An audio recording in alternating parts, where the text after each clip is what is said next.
बोलो श्री प्राणनाथ प्यारी की जय। बोलो श्री सद्गुरु महाराज की जय। पन्ना धाम की जय। सर्व सुंदर साथ की जय। प्रथम लागू दो चरण को, धनिये न छुड़ायो खिन। लाख तली लालेड़िया, मेरे जीव के ही जीवन। इन पाँव तले पड़ी रहूं, धनी नजर खोलो बातन। पलना वालों निरीखों नेत्रे, मेरे जीव के यही जीवन। मेरे जीव के यही जीवन। बोलो श्री प्राणनाथ प्यारे की जय। बोलो श्री सतगुरु महाराज की। हाँ जी प्यारे सुंदर साथ जी, आप सबके चरणों में कोटान कोट प्रणाम जी।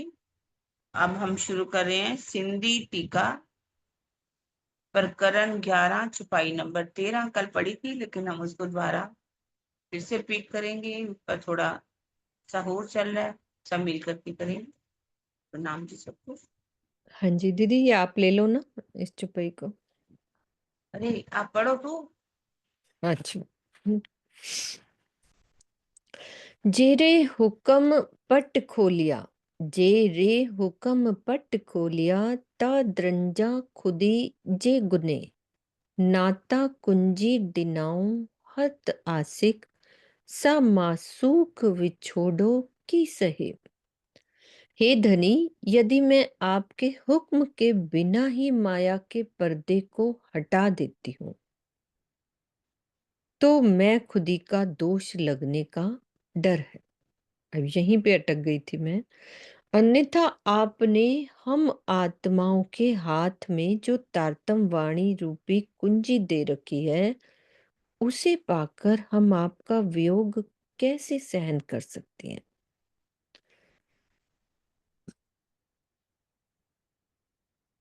तो इस चुपई में हुक्म की महत्ता को दर्शाते हुए ये बताया गया है कि तारतम वाणी से धनी के स्वरूप की पहचान हो जाने पर कोई भी आत्मा माया के बंधनों में नहीं रहना चाहती है, किंतु मूल स्वरूप के आदेश के बिना यदि वह स्वतः ही माया के पर्दे को हटाना चाहती है, तो मैं होने का गुनाह उसे लग सकता है।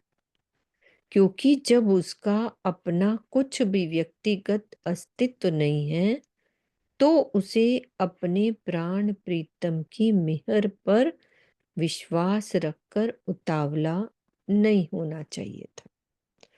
तो यहाँ यही भाव लग रहा है कि भाई माया का पर्दा हटाना यानी ये शरीर नहीं रखना, यही वाली बात कहना चाह रहे हैं कि यदि मैं आपके हुक्म के बिना माया के पर्दे को हटा देती हूँ, तो मैं खुद ही का दोष लगने का डर है।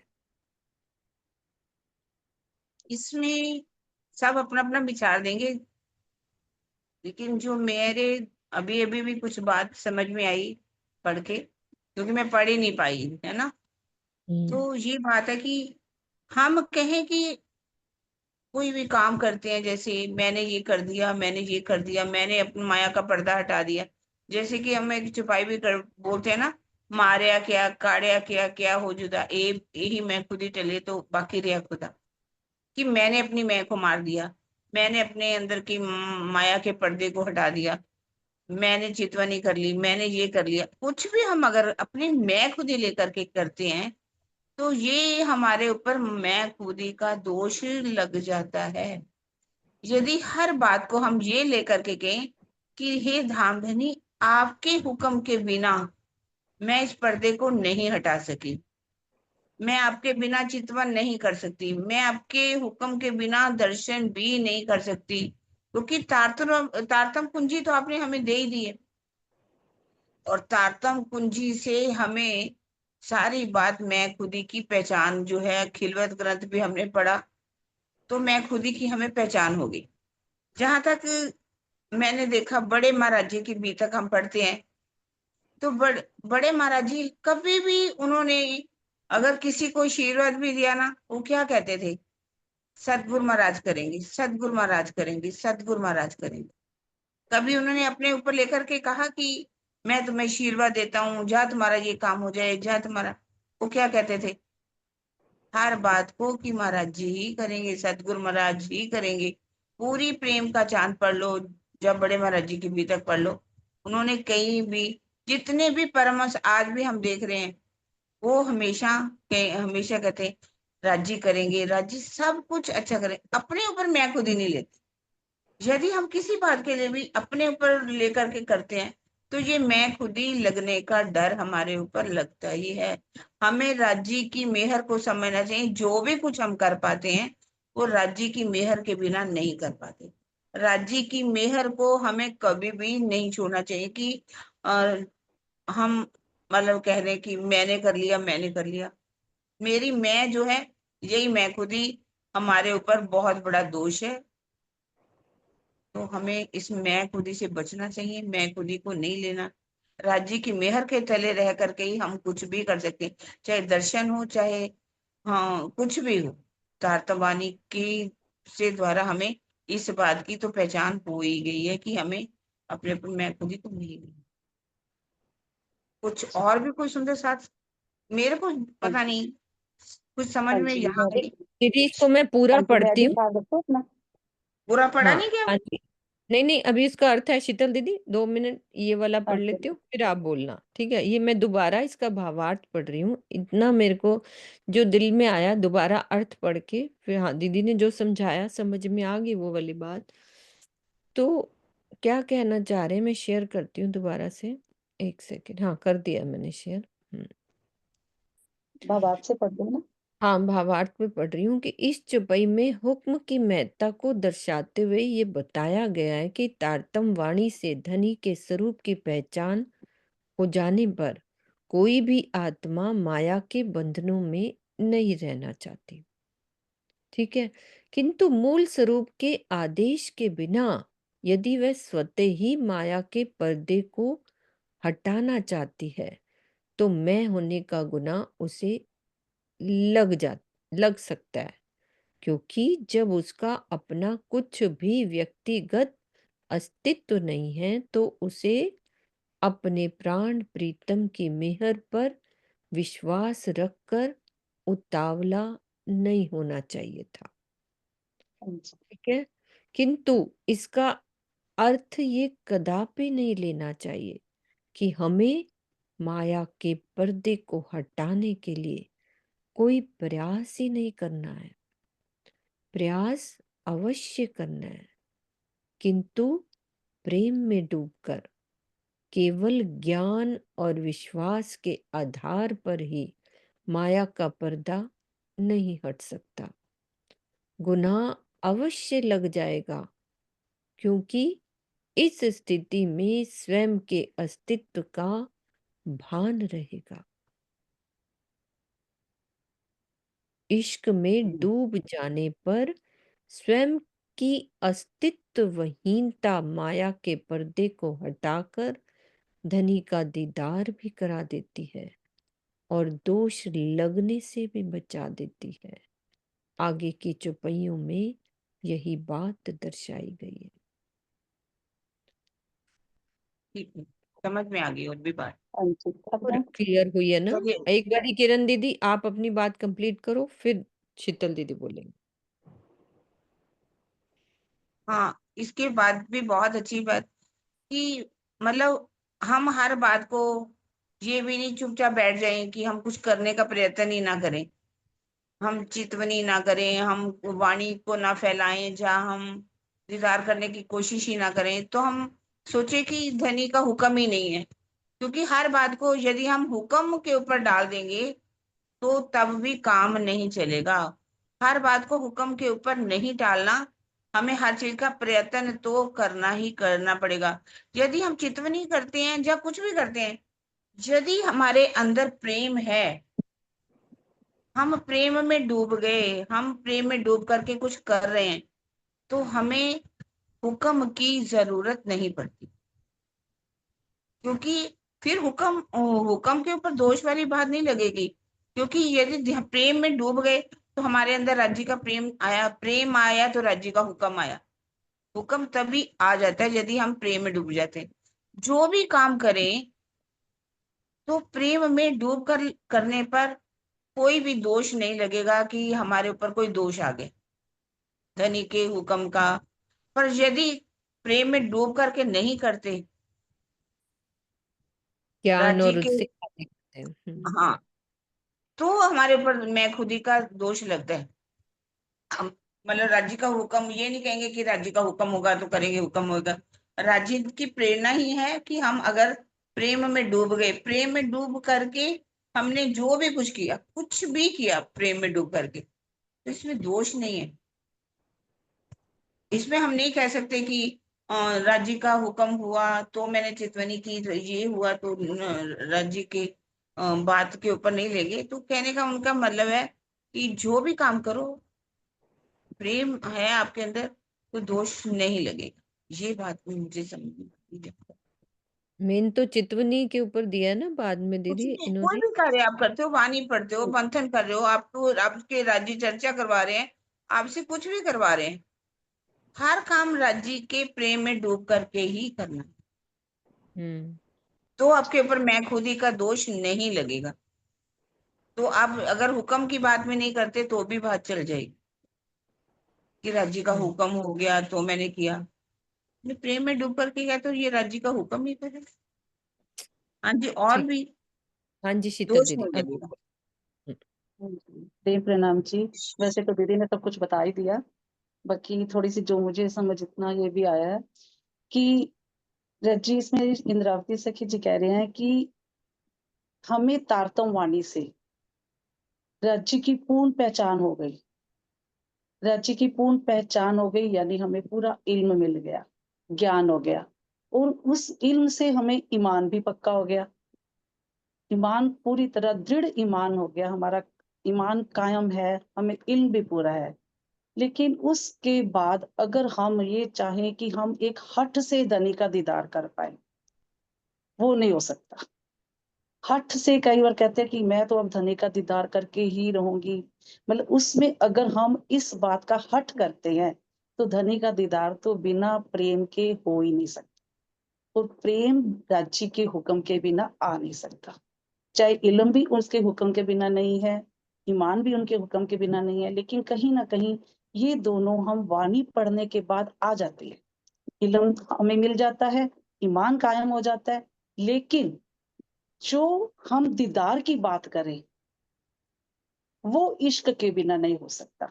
कहा है ना, माया के पर्दे को मैं हटाने से। माया का पर्दा क्या है? ये तन, इस पिंड ब्रह्मांड से परे होना। इस पिंड ब्रह्मांड से परे जब राज्य का इश्क हमारे अंदर आएगा, जब हम अपना अस्तित्व भूलेंगे, तभी इस माया से परे होंगे। और राज्य का इश्क राज्य के हुक्म के बिना आ नहीं सकता। और जब तक हमारे पास इश्क नहीं है, तब तक हम दीदार नहीं कर पाते।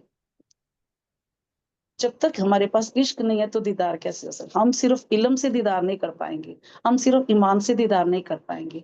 प्रेममयी चितवनी में डूब कर ही हम दीदार कर पाएंगे। और प्रेममयी चितवनी में डूबकर जब हम इस माया रूपी शरीर से, मतलब इस शरीर रूपी माया से परे हो जाएंगे, तब हम, जब हम अपने अस्तित्व का भान नहीं रहेगा, तब हम धनी का दीदार कर पाएंगे, वो भी प्रेम से। उसके लिए हम हठ नहीं करना चाहिए, उतावला नहीं होना चाहिए। जो कहा ना, उतावला नहीं होना चाहिए। ये उतावले की बात यही है कि हम सोचे कि हम करके रहेंगे, तो उसमें मैं तो अपनी होनी ही नहीं है ना। क्योंकि वो राज्य के हुक्म के बिना हमें दीदार हो ही नहीं सकता। मुझे तो यहाँ यही बात समझ आई है। हम्म। प्रणाम जी। बिल्कुल ठीक है, बहुत बढ़िया, सही है, बिल्कुल।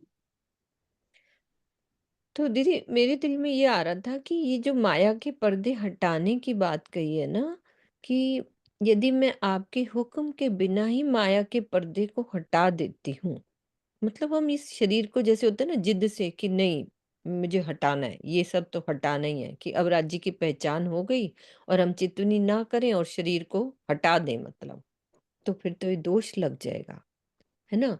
कि भई हम शरीर को हटा दूसरी तरह से भी तो हटा सकते हैं, चितवनी के द्वारा, है ना? इस शरीर का भान ना रहे। हम शरीर का जब हम चित्तवन करते हैं तो इस शरीर का भान नहीं रहता ना, तो फिर दोष भी नहीं लगेगा। हम इस शरीर के रहते-रहते ही शरीर के भान को हटा सकते हैं ना, तो ये मैं खुदी का दोष भी नहीं लगेगा। क्योंकि वहाँ पे ना बस यही बात आती है कि अगर हम चितवनी करते हैं और चितवनी अपने हमें हमारे अस्तित्व का भान नहीं रहता, लेकिन वो हाँ, शुष्क हृदय से चितवनी करे, वो नहीं होगा। हाँ, मतलब बस चितवनी तो प्रेम से ही करनी है ना, वो तो प्रेममयी प्रेम प्रेम से चितवनी की ही से होगी। चितवनी। वो हुक्म है, हाँ, वो राज्य के वो हुक्म की हुक्म बात है। की गई है कि उस हाँ, हुक्म के बिना दीदार नहीं हो सकते। कि बिल्कुल। जो प्रेममयी चितवनी जब होगी, वो प्रेम कहाँ से आएगा? राज्य की तरफ से आएगा, वो हुक्म राज्य की तरफ से होगा हाँ, कि उसकी जिद नहीं करनी। हाँ, आप क्लियर हो गए। ठीक है। जे होयम जरा इश्क, ये कह रहे हैं कि आगे की चौपाइयों में यही बात दर्शाई गई है। कह रहे हैं ना, यदि इश्क में डूब जाने पर, यदि नहीं सॉरी, इश्क में डूब जाने पर स्वयं की अस्तित्वहीनता माया के पर्दे को हटाकर धनी का दीदार भी करा देती है और दोष लगने से भी बचा देती है ना? स्वयं की जब चितवनी में डूबते हैं तो स्वयं की अस्तित्वता जब प्रेममयी चितवनी में डूबेंगे तो राज्य और हमारे में कोई मिल जाएंगे ना, मतलब मैं खुद ही हट जाएगी तो दोष भी नहीं लगेगा। तो आगे की चौपाइयों में यही बात दर्शाई गई है। जे होयम जरा इश्क ता ना पसा खुद ही हुक्म। होयम यानी होए, पसा यानी देखती, पण हिक निहायम इश्क, निहायम देखती हूँ, हिक यानी एक, बेओ पसा आडो हुक्म इलम, बेओ दूसरा, पसा देखती हूँ, आडो यानी बीच। वो कह रहे हैं कि यदि मेरे पास थोड़ा सा भी इश्क होता तो मैं हुक्म और मैं खुदी की ओर नहीं देखती, अर्थात मैं धनी के आदेश और मैं का दोष लगने की जरा भी परवाह नहीं करती। यदि मेरे पास इश्क होता कि मेरे ऊपर दोष लग जाएगा, कि हुक्म की वेट करनी है, वो नहीं देखती यदि इश्क होता। तो इस संसार में मेरे पास इश्क ही नहीं है, इसीलिए माया के पर्दे को हटाने की राह में हुक्म और इल्म बाधा बनकर खड़े हैं, क्योंकि इश्क है नहीं। यदि होता तो मैं करती नहीं ऐसा, है ना? इसी से लिंक है, वही वाली बात। ये वही बात कह रहे हैं ना, प्रेम नहीं है तो हाँ। हम कह रहे हैं अरे राज्य का हुक्म ही नहीं है, हुँ, है ना? हमें इल्म तो मिल गया लेकिन हुक्म राज्य का हो तो ही हम ध्यान लगाएं, तभी तो हम चितवन करें, तभी माया के पर्दे को हटा सके। यदि हुँ, प्रेम है तो हमें इन चीजों की राह नहीं देखनी पड़ेगी। आप प्रेम में जो डूब जाएगा तो वो हुक्म और इल्म को रोड़ा उसके रास्ते में बनेगा ही नहीं, कहने का मतलब ये है। नहीं, बिल्कुल। हुँ, क्योंकि इल्म से भी तो अहंकार ही आता है ना। हुँ, और क्या। इल्म हुँ, से भी तो हाँ, इल्म से हम इल्म लेकर बैठे कि मुझे सब पता है, जरे का पता है, तो मैं कैसे मर्जी कर लूं, वो नहीं हो सकता जब तक विश्वास। हुँ, आजकल जितने भी सुंदर साथ है ना, ज्यादातर कह देते हैं अरे वाणी में लिखा है, हुक्म और इलम का खेल है, राज्य का हुक्म भी नहीं है, इलम आया, इलम से ही सुख ले लो, बस वाणी को पढ़ो, वाणी ही सब कुछ है। तो बिल्कुल। वाणी में क्या लिखा हुआ है उसके अनुसार नहीं चलना। और प्रेम है नहीं, प्रेम के बिना आप इलम भी पढ़ोगे तो वो अहंकार तो आएगा ही आएगा। और फिर हुक्म के ऊपर डाल देंगे ये राज्य का हुक्म ही नहीं, हम तो चितवन कैसे करें, राज्य का हुक्म है ही नहीं। तो यदि प्रेम है, राज्य का प्रेम आपको दीदार करा देगा, तो फिर हुक्म इलम की राह नहीं देखेंगे हम। हालांकि हुँ, हुक्म क्या है, राज्य की इच्छा ही तो है। कोई हुक्म हम समझ ही नहीं पाते ना, हुक्म क्या। हुँ, हुक्म को जब तक नहीं समझेंगे तो बात समझ में नहीं आएगी। किसी आज तक सुंदर सर किसने हुक्म को समझा? हर काम के लिए हुक्म, हर बात के लिए हुक्म, राज्य का हुक्म। राज्य का हुक्म ही नहीं है, हम उठ ही नहीं पाए, हम राज्य का हुक्म ही नहीं है, हम चितवन ही नहीं कर पाए, हुक्म ही नहीं है। तो हर चीज को हुक्म के ऊपर डाल देते हैं। और वाणी कह रही है हुक्म के सिर दोष दे बैठ ना सके मोमिन। और मैंने हुक्म की राह नहीं देखेंगी। वो हुक्म अब वाणी में देखेंगे। जो कहा गया उसी को हुक्म मानेंगी। ये बिल्कुल, नहीं अब सोचते कि देखो ना, हुक्म राज्य की इच्छा है, दिल की इच्छा है, और राज्य दिल की ये इच्छा थोड़ी करेंगे, राज्य इच्छा ये थोड़ी लेंगे कि मेरी सखियां मेरे को मुझे याद ना करे या चितवन में ना बैठे या कुछ। वो ऐसा हुक्म करेंगे क्यों? उनका हुक्म तो एक ही है, ल्याओ प्यार करो दीदार, बस। नाता जे दर उपटियां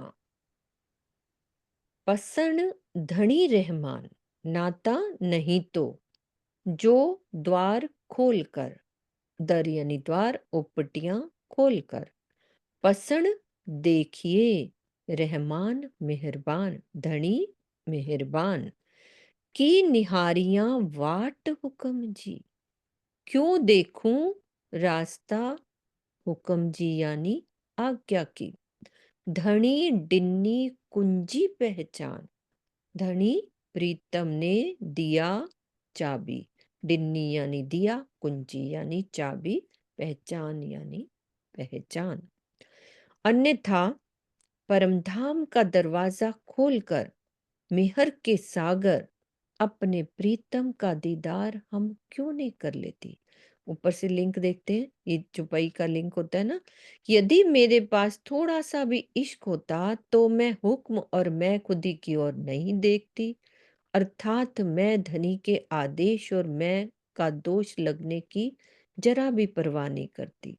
इस संसार में मेरे पास इश्क ही नहीं है, इसीलिए माया के पर्दे को हटाने की राह में हुक्म और इल्म बाधा बनकर खड़े हैं। अब वो लिंक है ना, कह रहे हैं कि नहीं है ना, तो अन्यथा परमधाम का दरवाजा खोलकर मेहर के सागर अपने प्रीतम का दीदार हम क्यों नहीं कर लेते।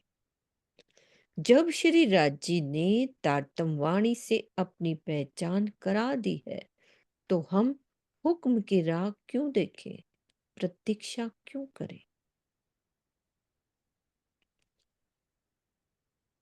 आगे लिंक आएगा, सुके में डिया की डुबियों, सुके में, सुके में या सुके में, अच्छा, पानी के बिना, डिया यानी देव, की यानी कैसे, डुबियों डुबकी, पानी के बिना, जे अच्चिम जरा इश्क जो आवे कं, मतलब अंचिम का मतलब आवे, जरा मतलब किंचित, इश्क यानी इश्क, ता हुक्म खुदी निहाय गुणों, निहाय यानी नहीं, गुणों दोष, पट दम ना रखे बेशक, पर्दा, दम यानी क्षण मात्र, नहीं बेशक यानी निश्चय ही।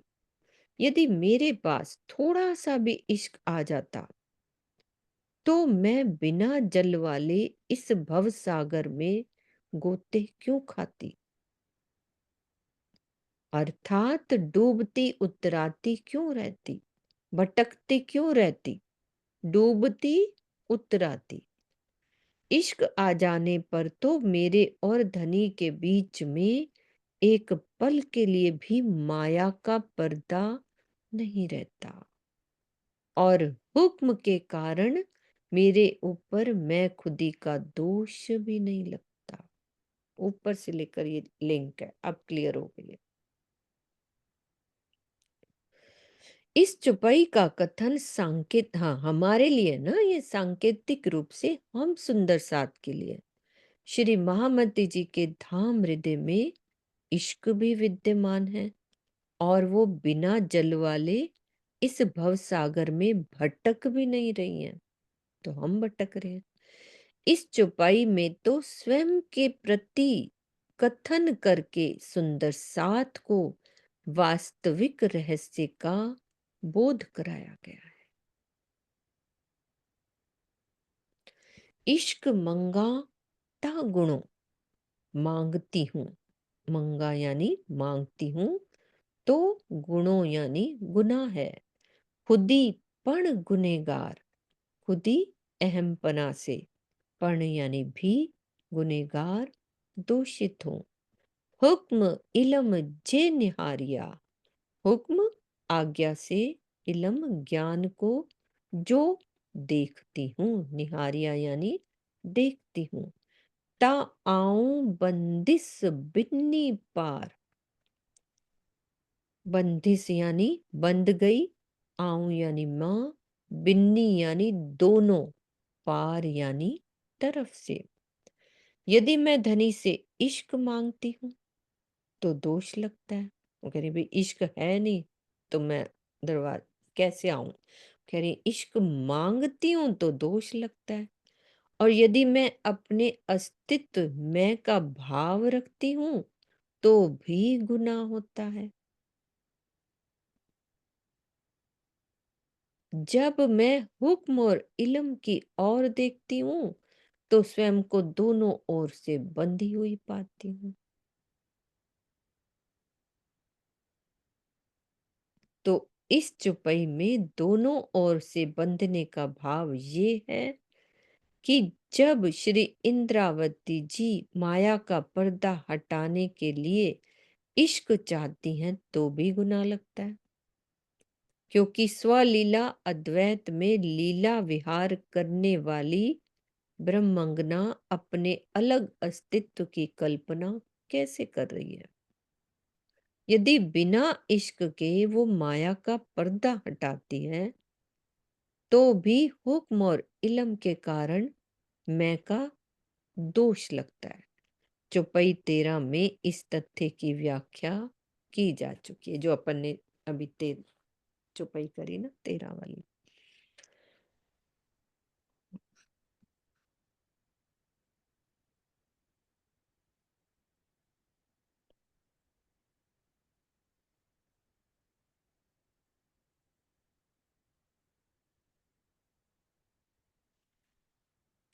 जे सहूर करे निहारिया, जो सहूर यानी विचार करके देखती हूँ, निहारिया देखती हूँ।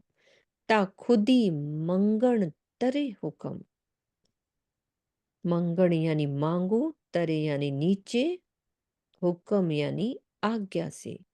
ता दर उपटे पाहिंजो, दरवाजा उपटे खोल के, पाहिंजो अपने, गड जा को ना खसम, गड जा होता है मिलूं, को क्यों, ना यानी नहीं, खसम। जब मैं गहन चिंतन करके देखती हूं तो ये स्पष्ट होता है कि मैं खुदी का भाव लेना और मांगना दोनों ही धनी के आदेश से होता है। ऐसी स्थिति में मैं परमधाम का दरवाजा खोलकर अपने प्राण वल्लभ से क्यों ना मिल लूं। क्वेश्चन भी हो रहे, जवाब भी हो रहे। तो इस चौपाई में ये रहस्य उद्घाट उद्घाटित किया गया है कि जब इश्क मांगने और मैं के भाव का अपराध धनी के हुक्म से ही होता है तो इसमें हमारा क्या दोष है। हमें तो निर्दोष माना जाना चाहिए, क्योंकि हम धनी के हुक्म के अधीन हैं। ऐसी स्थिति में परमधाम का द्वार खोलकर धनी के दीदार का सुख क्यों छोड़ा जाए। यही अटक गई थी दीदी, आगे की मैंने पढ़ी थी ना चौपाइयाँ।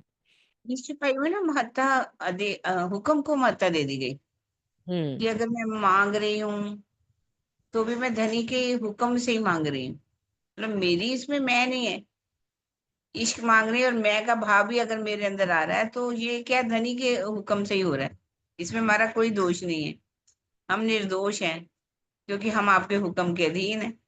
इसलिए मेरी इच्छा है कि परम धाम का द्वार खोलो और धनी के दीदार को पाओ। बिल्कुल। और इश्क भी मांगना, वो कह रहे कि गुनाह नहीं है। हम्म भले ही ऊपर लिख दे इश्क मांगू तो गुनाह, मैं हम्म खुद ही भी गुनाह होए, मतलब इश्क मांगना भी गुनाह है और मैं खुद ही भी गुनाह है। फिर वो कहती मेरा कोई दोष नहीं है, ये तो धनी आपके हुक्म से।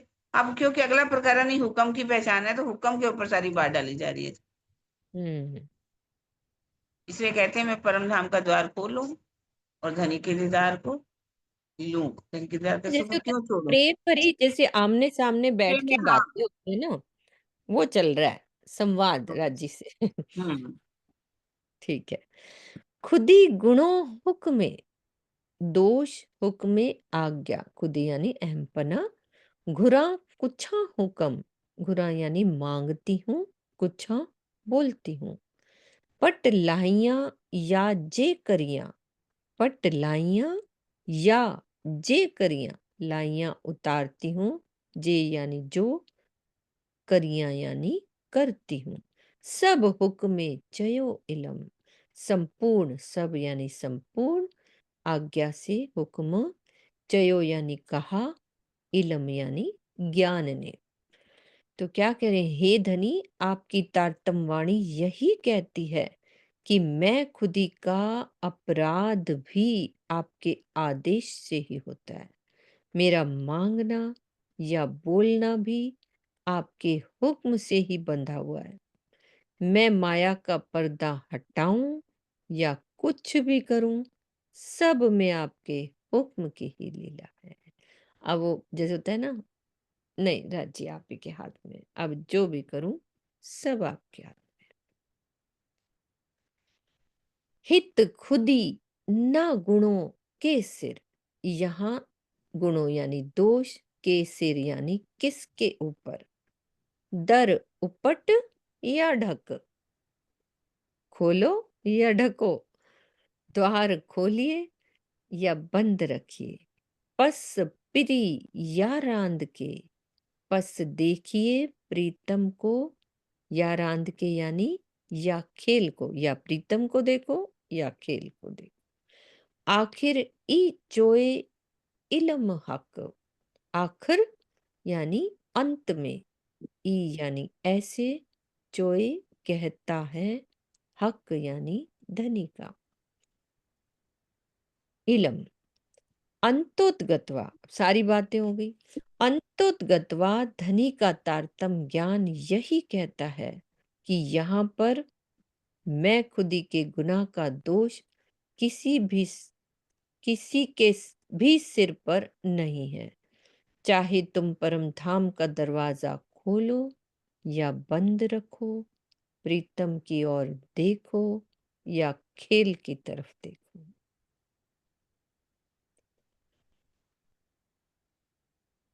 आगे आएगा, लिंक है इस चुपई से। सब डिन्नो दिल मोमिन जे, संपूर्ण दिया, जे यानी के, जो मोमिन दिल अरस, पस पाण पाहिंजे दिल में, पस देखिए, पाण आप, पाहिंजे अपने, दिल यानी हृदय में। दिल मोमिन अरस परस, ब्रह्म सृष्टियों का दिल धनी का अर्श होता है। उनके धाम हृदय में श्री राज जी ने अपनी संपूर्ण निधियां अर्थात इश्क, इल्म और जोश दे रखा है। तो हे साथ जी, अब आप अपने धाम हृदय में देखिए, आपका दिल और धनी का दिल आपस में एक दूसरे में ओतप्रोत है।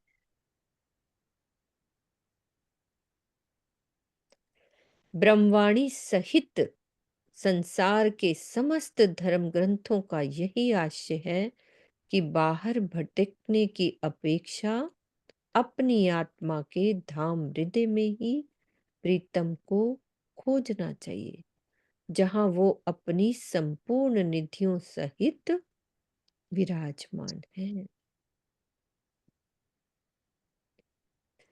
अरस दिल मोमिन जो, जे बसे अरस मोमिन, जे यानी का, बसे देखे, अरस धाम का। चाहिए कोठियां हक अरस में, कोठियां यानी बुलाना, चाहिए चाहे। ता तो पेरो निहाय एतन, ता तो यानी तब तो, पेरो पहले ही, निहाय नहीं है ये शरीर। वस्तुतः ब्रह्मशिष्टियों का हृदय ही धाम होता है, इसीलिए वे ही परम धाम को देखती हैं। जब धामधनी आत्माओं को परम धाम में बुलाते हैं, दर्शन कराते हैं, तो उनकी दृष्टि से ये शरीर पहले ही ओझल हो जाते हैं। मतलब शरीर पहले ही, शरीर का भान ही नहीं रहता, हट जाते हैं। तो परम धाम में बुलाने का आशय है कि परम धाम का दर्शन कराना। जब आत्मिक दृष्टि परम धाम की ओर होती है, तो उसे अपने पंच भौतिक तन या ब्रह्मांड का कुछ भी आभास नहीं होता। इसे ही यहाँ तन का छूटना कहा गया है। श्री महामत चोए, हे मोमिनो, धनिये पूरी केई खिल। चोए यानी कहते, धनिये धनी ने, पूरी पूर्ण के ये किया, खिल यानी हंसी। पिरी पसो या रांद के, प्रीतम को देखिए। पिरी प्रीतम को, या रांद के यानी खेल को। हक बैठो अरस तो दिल, बैठो यानी बैठे हैं तो आपके दिल में। श्री महामती जी कहते हैं कि हे साथ जी, धामधनी ने हमारे साथ बहुत हंसी की है। अब ये आपके ऊपर निर्भर करता है कि आप अपने प्रीतम को देखो या इस मायावी खेल को देखो। वैसे तो वे आपके धाम हृदय में ही विराजमान है। अब ये मर्जी हमारी है, सब कुछ बता दिया। अब कह रहे हैं आपके ऊपर निर्भर करता है कि हम प्रीतम को देखें या इस खेल को देखें। तो इस चुपाई में हम सुंदर साथ को ये निर्देश दिया गया कि यदि अपने जीवन को हमें सफल बनाना है, तो माया की तृष्णाओं के पीछे भागने तथा कर्म कांडों के जाल में उलझने की प्रवृत्ति से हटना होगा और अपने धाम हृदय की ओर मुड़ना होगा, जहां वो अपनी संपूर्ण शोभा के साथ विराजमान है। ब्रह्मशिष्टियों के दिल को कुंजी इसीलिए कहा गया क्योंकि उनको धनी की सभी निधियों, कौन कौन सी, निस्बत, वाहिदत, खिलवत आदि का स्वाद इसी से प्राप्त होता है। परमधाम के अखंड सुख रूपी खजाने की कुंजी आत्माओं का हृदय ही है। तो ये हम सब सुंदर साथ को शिक्षा दी गई है कि हमें अपनी तृष्णाओं को छोड़ना होगा और अपने धाम हृदय की ओर मुड़ना होगा, जहां धनी अपनी संपूर्ण निधियों के साथ विराजमान है। तो प्रकरण 11 चौपाई 493 हमारा कंप्लीट होता है। अभी हमारे पास टाइम है, प्रकरण 12 शुरू करते हैं। हुक्म जी पहचान। हुक्म की पहचान, सरोज दीदी नोट कर लेना। धनी के आदेश की पहचान।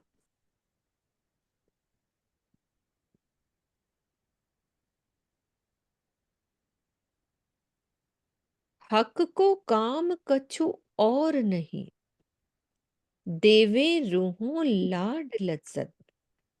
श्रृंगार ग्रंथ की चौपाई है। अर्थात अक्षरातीत का स्वभाव ही है अपनी अंगनाओं को अपने प्रेम के अथाह रस में डुबोए रखना। स्वभाव की क्रियान्वयन यानी कार्य में परिणित करने वाली शक्ति इच्छा होती है और इच्छा का व्यक्त स्वरूप ही आदेश यानी हुक्म होता है। इस प्रकार प्रेम करना अक्षरातीत का स्वभाव है, किंतु इसे लीला रूप में परिणित करने के लिए इच्छा का होना अनिवार्य है।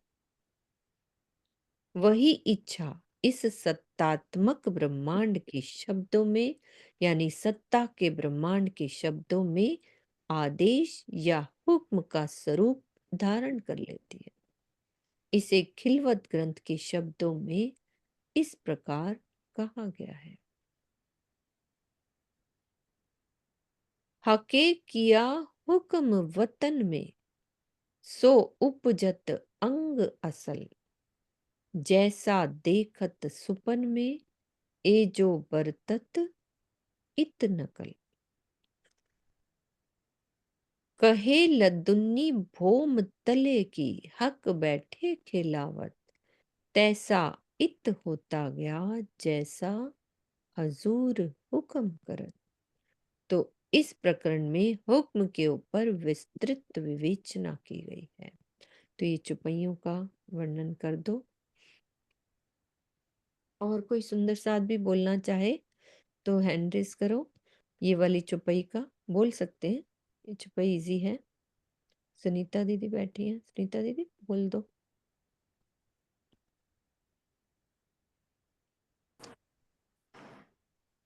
यहाँ पे सारी हुक्म की बात आ रही है सुंदर साथ जी।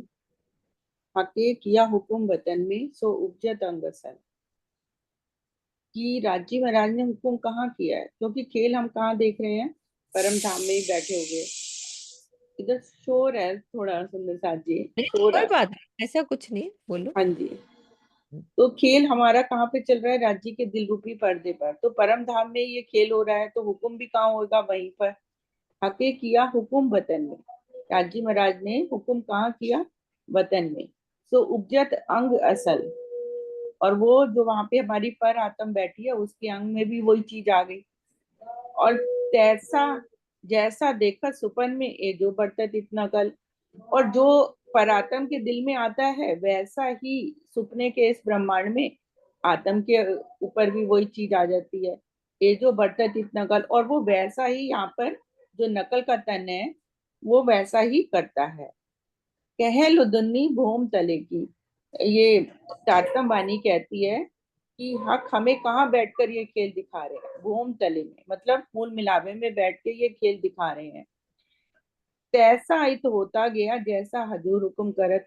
कि हजूर वहां पे मूल मिलावे में बैठे हुए जैसा हुक्म कर रहे हैं, वैसा ही इस ब्रह्मांड में होता जा रहा है। तो सारी हुक्म की बात है कि हुक्म वहीं बैठे बैठे ही तो हो रहा है ना, वहां से ना कोई आया ना कोई गया।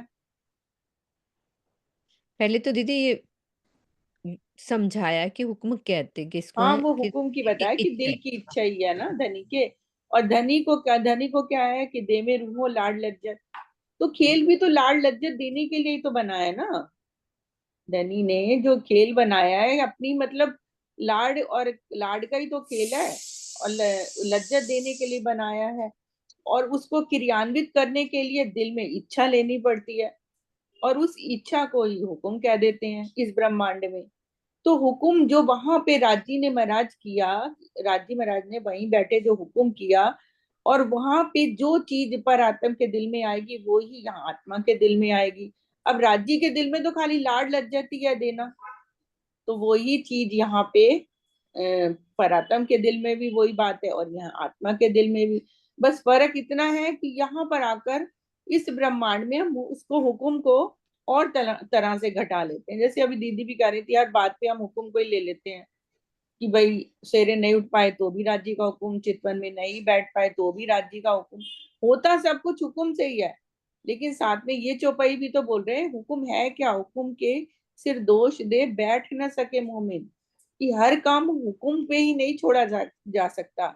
अब कल भी बताया था, ये तन साधक भी है और बाधक भी है। अब ये हमारे ऊपर है कि हम इसको हुक्म के ऊपर लेके इसको बाधक ही बना रहने दें, कि भाई राज्य का है, राज्य का हुक्म होगा तो ठीक है, राज्य अपने आप कराएंगे, बाधक ही बना रहे। लेकिन अब हमारे हाथ में है, हम इसको साधक भी बना सकते हैं। तो ये दोनों चीजें हमारे साथ ही चल रही है सुंदर साथ जी। अंतोतगत है तो सब कुछ राज्य के हुक्म से ही, लेकिन हुक्म की परिभाषा हर जगह थोड़ी थोड़ी अलग ही है। मतलब हर जगह वही हुक्म नहीं चलता कि राज्य का हुक्म होगा, आदेश होगा तो हम करेंगे कुछ। वो कह रहे हैं, आपने कल भी जैसे आई थी कि निज बुद्ध और जागृत बुद्ध भी दी हुई है आपको। तो उसके द्वारा भी तो आप विवेचना कर सकते हो कि क्या आपके लिए उचित है और क्या नहीं है। ये सारी बात है। बिल्कुल। बाकी दीदी बताएं थोड़ा सा, दीदी। नहीं नहीं, क्लियर हो गया क्या दीदी? बिल्कुल क्लियर हो गया। कहाँ चले गए? इस प्रकार इस प्रकरण में हुक्म के ऊपर विस्तृत विवेचना की गई है। ताडो कुंजी न दर उपटन। ताडो यानी ताला नहीं है, द्वार यानी द्वार, उपटन यानी खोलना। समझाए दिनी सब तो। समझा दिन्नी यानी दिया, सब तो यानी सब आपने। बैठा आयो मुंह दिल में। बैठा बैठे हैं मेरे दिल में। जी जानो ती गढ़ जो। जी जा जैसे, जानो यानी जानिए, ती वैने वैसे, गढ़ जो मिलिए। तो श्री महामती जी की आत्मा कहती है कि हे धामधनी, अपने तारतमवाणी के आपने तारतमवाणी के प्रकाश में सब कुछ समझा दिया और अब तो मेरे धाम हृदय में साक्षात आकर विराजमान हो गए हैं। ऐसी स्थिति में ना तो मुझे किसी ताले या कुंजी के बारे में सोचना है और ना दरवाजा खोलने के विषय में सोचना है। अब आप जिस तरह भी चाहें उसी तरह से मिलिए। जब मेरे दिल में ही बैठ गए तो ना कोई ताला ना कुंजी, अब कोई कुछ नहीं सोचना। तो कह रहे हैं कि ताला क्या है? निराकार का मंडल ही वो ताला है जिसके बंद रहने से आज दिन तक कोई भी जीव अखंड धाम में नहीं जा सका। तो ये ताला है। जीव के ऊपर बैठी हुई आत्मा जब तक अपनी दृष्टि को शरीर और संसार से अलग नहीं करती, तब तक उसे भी परमधाम का साक्षात्कार नहीं हो सकता। इस प्रकार शरीर और संसार भी ताले की भूमिका निभाते हैं। दो तरह की ताले बता दिए कि कैसे निभाते हैं, और कह रहे हैं तारतम ज्ञान ही वो कुंजी है जिससे पिंड ब्रह्मांड या निराकार रूपी ताला खुल जाता है। दो पहले ताले बताए, पिंड ब्रह्मांड और निराकार। वो तारतम ज्ञान ही वो कुंजी है जिससे ये खुल जाते हैं और प्रेम के दरवाजे से होकर परमधाम और प्रीतम का दीदार होता है। तारतम ज्ञान न होने से कोई भी निराकार के मंडल को पार नहीं कर पाया था और उसके लिए प्रेम का दरवाजा भी प्राप्त नहीं हो सका था। हमारे लिए तो ये प्राप्त हो रहा है। तो श्री महामती जी का आशय ये है कि जब संपूर्ण परमधाम की शोभा सहित युगल स्वरूप ही मेरे धाम हृदय में विराजमान हो गए हैं, तो परमधाम या धनी के दीदार के लिए मैं ताला यानी निराकार, कुंजी यानी तारतम ज्ञान और इश्क रूपी द्वार के विषय में अधिक क्यों सोचूं? मुझे क्यों सोचना है? अब तो मुझे अपने धाम हृदय में बैठे युगल स्वरूप का दीदार करना है। अंदर जो बैठे हुए हैं उसको जी भर के निहारना है। तो इस चौपाई के चौथे चरण में कहा गया है कि अब आप जैसे भी चाहें वैसे ही मिलिए। तो इस प्रकार यहाँ ये संशय होता है कि जब धामधनी दिल में ही विराजमान है तो पुनः मिलने या दर्शन देने की बात क्यों की गई है?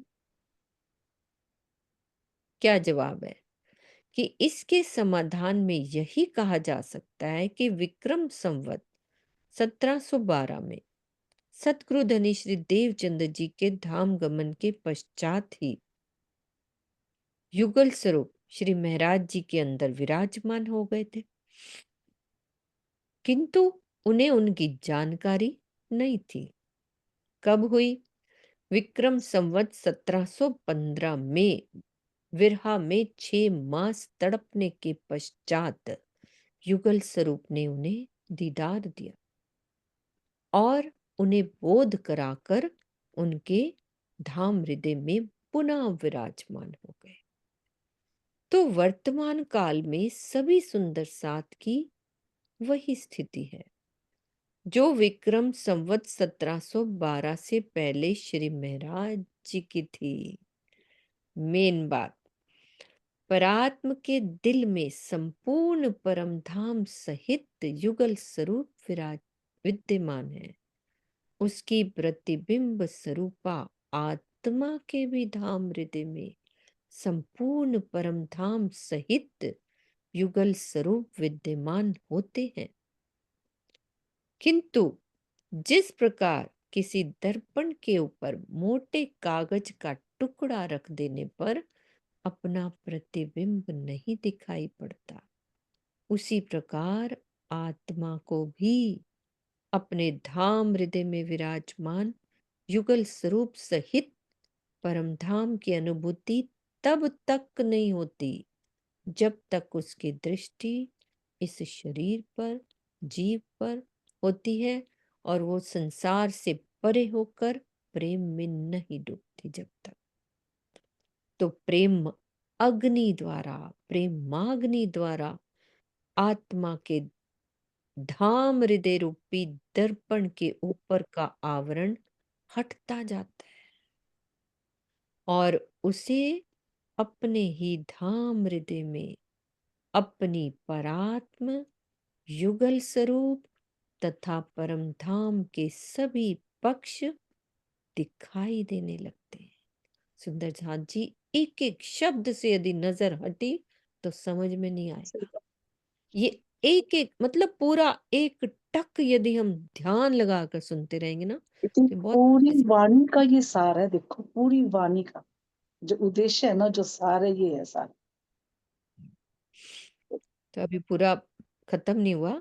विक्रम संवत 1712 में श्री महाराज जी के अंदर श्री राज जी का वही आवेश स्वरूप विराजमान हुआ जिसने सदगुरु धनी श्री देवचंद्र जी को 3 बार दर्शन दिया था। इसका बोध उन्हें विक्रम संवत 1715 में ही हुआ। श्री महामती जी को इस संसार में अक्षरातीत की शोभा देनी थी, इसीलिए धामधनी उनके धाम हृदय में अपने आवेश स्वरूप से विराजमान हुए।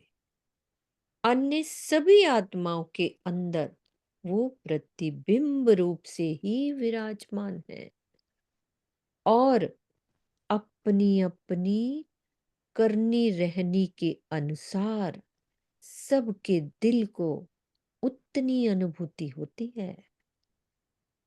हमारे दिल में विराजमान है लेकिन अपनी अपनी करनी और रहनी के अनुसार सबके दिल को उतनी अनुभूति होती है।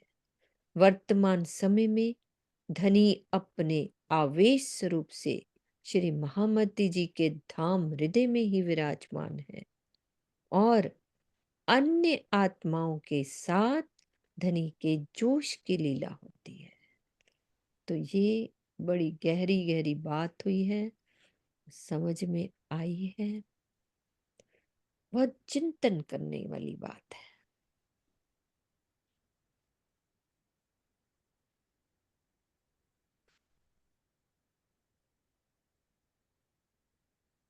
जब उन्होंने बोला ना कि हमारी स्थिति भी वैसी है जो महाराज जी की थी, ये बताया कि हमारे अंदर भी जैसे सूक्ष्म रूप से विराजमान है, लेकिन हमें दिखाई नहीं दे रहे। जैसे महाराज जी को नहीं दिखाई दे रहे थे, क्योंकि उनको भी तो 1712 के बाद उनके अंदर भी उनके हृदय में विराजमान हो गए, लेकिन दिखाई कब दिए, दर्शन कब हुए, 1715 में। जब ऐसे ही तो प्रेमाग्नि में हाँ, जले हुए। हाँ, तो उनकी तरह अगर हम भी विरह करेंगे तो हम भी वो दीदार कर पाएंगे। मेन बात यहाँ बस ये। ये बात है। मतलब सुंदर साथ को भी कितना कॉन्फिडेंस दिला रहे कि तुम्हारे अंदर भी वही है, बस पाना कैसे है विरहा में टूटकर। क्योंकि बताया ना परात्म के अंदर तो सब कुछ ही है कि हमारे अंदर जो आत्म बैठी है परात्म का प्रतिबिंब ही तो है। तो जो परात्म में है वो आत्म के अंदर भी है, लेकिन हमें दिखाई क्यों नहीं दे रहा? क्योंकि हमारे अंदर अभी शरीर है, जीव भाव चल रहा है, संसार है। जब ये हटेगा, प्रेम अग्नि में जलेंगे, तब जाकर हमें कहीं धनी के दीदार हो।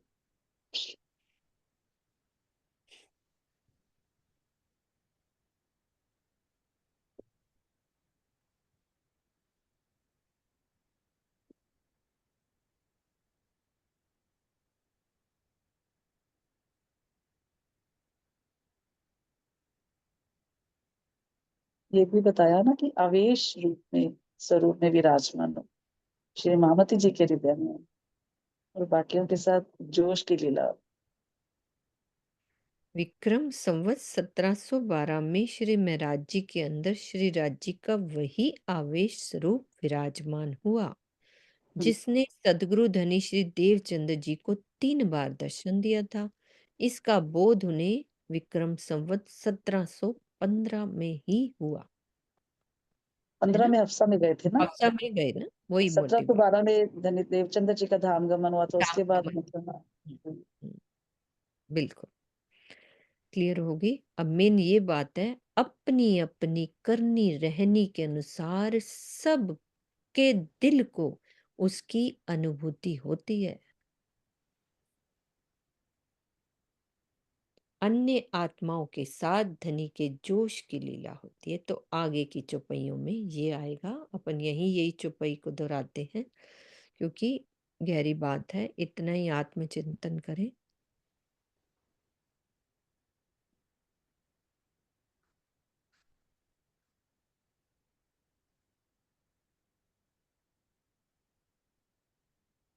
इतना गहरा राज खोल देते हैं।